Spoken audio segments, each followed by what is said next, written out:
প্রধানমন্ত্রী তথ্য উপদেষ্টা ডাক্তার জাহিদুর রহমানের ভারত থেকে ফিরে আসার বিষয়ে আরো তথ্য জানাতে পররাষ্ট্র মন্ত্রণালয় থেকে আমাদের সাথে যোগ দিচ্ছেন সহকর্মী মাহমুদুল হাসান। মাহমুদুল, পররাষ্ট্র মন্ত্রণালয়ের ব্রিফিংয়ে আর কি কি জানানো হয়েছে, বিস্তারিত কি তথ্য আছে আপনার কাছে জানাবেন? আজকে সকাল থেকে আসলে যেটি সবচেয়ে বেশি আলোচিত সেটি হচ্ছে জাহিদুর রহমান, প্রধানমন্ত্রীর তথ্য উপদেষ্টা। তিনি আসলে দিল্লিতে প্রবেশ করতে পারেননি এবং দিল্লিতে প্রবেশের মুখে তাকে বেশ ভোগান্তিতে পড়তে হয়। এর পরবর্তী সময়ে তিনি আসলে দিল্লিতে প্রবেশ না করে আসলে বাংলাদেশের উদ্দেশ্যে আসলে রওনা করেন।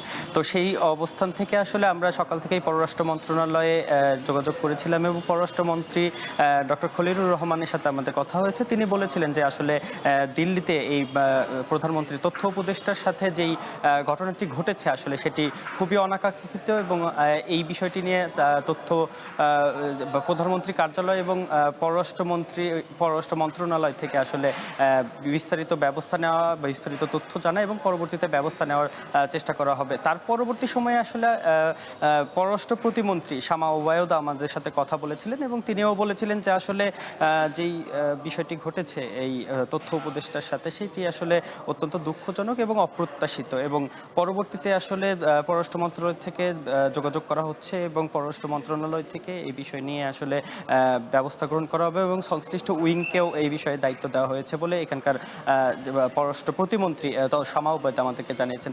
এছাড়াও যদি ঘটনাটি আরেকটু আপনাদেরকে বলতে চাই, সেটি হচ্ছে গতকাল আসলে ইন্ডিয়ান ওশান রিম ফাউন্ডেশনের একটি কনফারেন্সে আসলে যোগ দিতে ডাক্তার জাহিদুর রহমান আসলে ইন্ডিয়াতে গমন করেন এবং পরবর্তীতে তাকে আসলে দিল্লির এয়ারপোর্টে আসলে তাকে ইমিগ্রেশনে বেশ ভোগান্তিতে পড়তে হয় এবং পরবর্তীতে তিনি আসলে সংশ্লিষ্ট যেই উপরমহলের সাথে আসলে কথা হওয়ার পরবর্তীতে জানানো হয় যে তাকে ঢুকতে দেওয়া হবে, কিন্তু তিনি আসলে তার প্রোটোকল এবং পরবর্তী যেই অবস্থানের কারণে আসলে তিনি সেখানে অবস্থান করেননি এবং তিনি আসলে বাংলাদেশের উদ্দেশ্যে রওনা করেছেন এবং কলম্বো হয়ে তিনি আসলে হয়তোবা বাংলাদেশে ফিরবেন কিছু সময় পরে। এই আসলে ছিল পররাষ্ট্র মন্ত্রণালয় থেকে আমার কাছে সর্বশেষ তথ্য।